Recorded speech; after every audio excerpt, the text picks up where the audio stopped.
Welcome back to Commercial Breaks with Miss Education. I'm Miss Education. Yay! All right. Episode 45.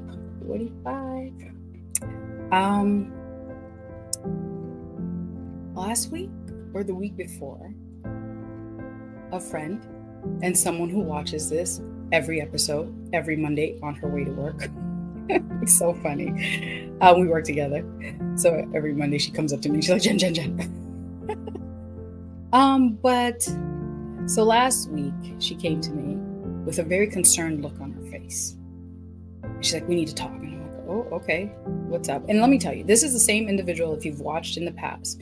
The individual, whenever she comes to me, I'm like, oh God, no, please, not today. I don't want to hear from you.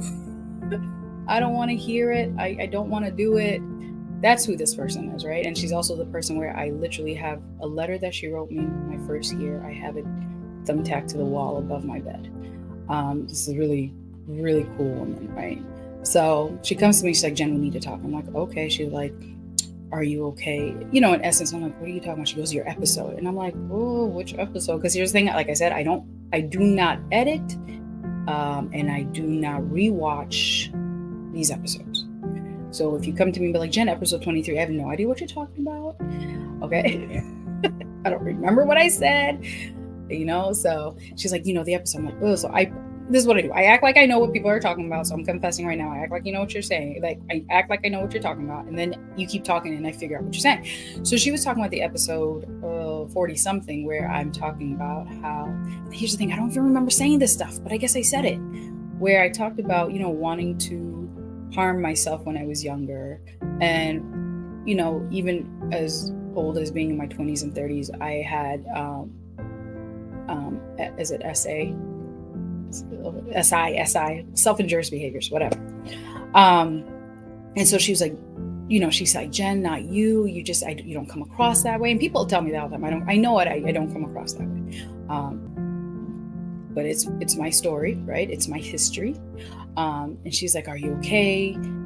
Is everything okay? She's like, are you just saying you're okay on screen so everyone believes you, but you're really going through something? And it really touched my heart. It really did. I love her for that. Thank you so much. But I am okay, right? I am okay because God has touched me, right? Again, God is dope. God has touched me, so I am okay. I am nestled in his arms, so I will be okay. And I am currently okay. And, with that being said, I guess this is for you and anyone else who was thinking this or whatever. Like I don't have the right to take my own life because my life is God's. God takes my life. I don't have the right to take my life. I don't have the right to take anyone's life. And I've apologized. I've asked God for forgiveness. I've publicly admitted to my sin of aborting, of having an abortion. And I had no right to take the lives of those babies. Yes, right? With that being said, though, in self-defense, you never know.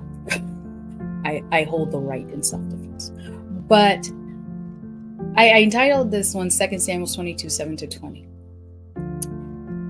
Because I am human and I will, and we, right? This is not just me. I'm talking to myself, yes, but we are humans and we will always find ourselves in situations where we feel like there's no way out. We feel like no one understands and that maybe death is the option, right? But I came across these verses and they hit me. I was like, so I'm going to share it with you. And I actually tried to hire somebody to do like a cartoon to this because it's so amazing. And I want to read it to you and I want you to visualize it. If you're able to just close your eyes, if you're not driving, right? If you're able to close your eyes and visualize this is so powerful and it's so comforting. And I rest in this, right? I rest in these verses because I know who God is. I'm learning to know more about God. So here it is. I'm going to read 2 Samuel 22, verses 7-20. Just background, I use like when I am lost, when I'm scared, when I'm unsure, when I feel like no one is listening, no one hears, no one cares. These words comfort me, and I hope that you find comfort in them. If you are going through anything, I pray that this resonates with you. In my distress, I called the Lord. I called out to my God. From his temple, he heard my voice. My cry came to his ears. The earth trembled and quaked. The foundation of heaven shook. They trembled because he was angry. Smoke rose from his nostrils. Consuming fire came from his mouth. Burning coal blazed out of it. He parted the heavens and came down. Dark clouds were under his feet. He mounted the cherubim and flew. He soared on the wings of the wind.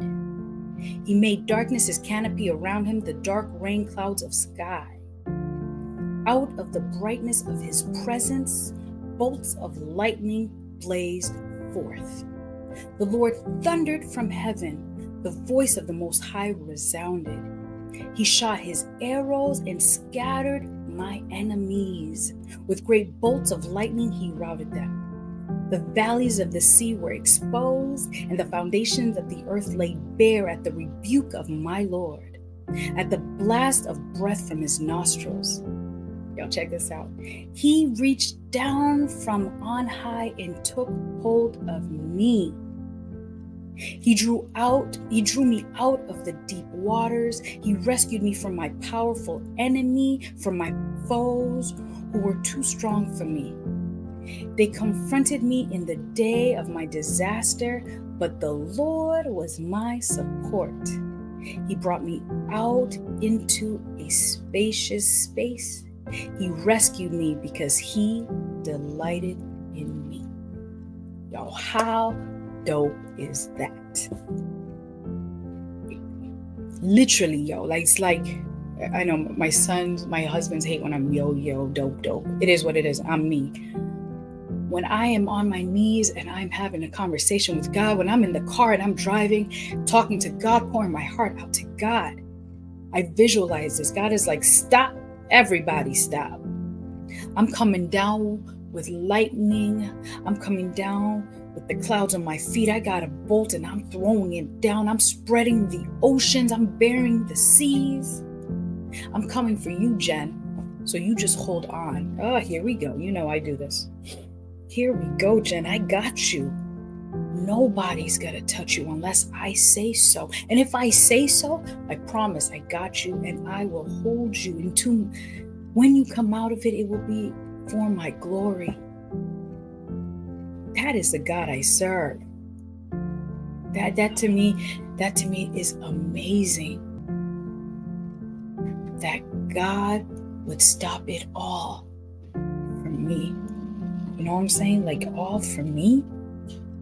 Like I'm going to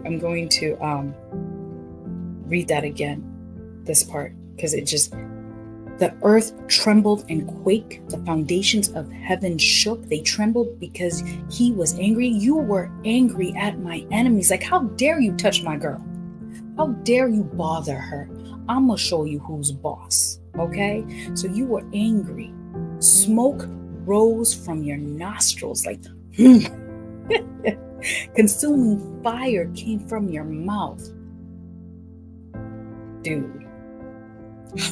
Right, that's fire, not hot breath, not COVID. That's fire. He parted the heavens and came down. Dark clouds were under his feet. He said, "Excuse me, universe. I'm coming to save you. I'm coming to save you, Jen. I'm coming to save you. Insert your name." Yo, that is so reassuring. So am I ever going to have these human thoughts where I'm like, I don't get it, I don't want to do this? Maybe. I pray God I don't. But if I do, and when it happens, I'm going to fall back on 2 Samuel 22, 7-20, and remember whose child I am and how much he loves me. Yeah. You know, like I know I did this before, but For God so loved the world, for God so loved me, for God so loved you, that he sent his only, not like he had 30. He's like, I'm going to sacrifice one. He said, I got one, but I'm going to send my only begotten son to come down for you, to come down for me. So yeah. Nah, I'm good. And when I find myself in a situation, when you find yourself in a situation, I pray that you hold on to his promise. Because that's the God we serve. Yeah. All right. It's not even going to be 13 minutes because if I keep talking, I'm going to cry, and I'm not about the cry life today. So, commercial breaks with Miss Education. Till next time, God is dope. God bless.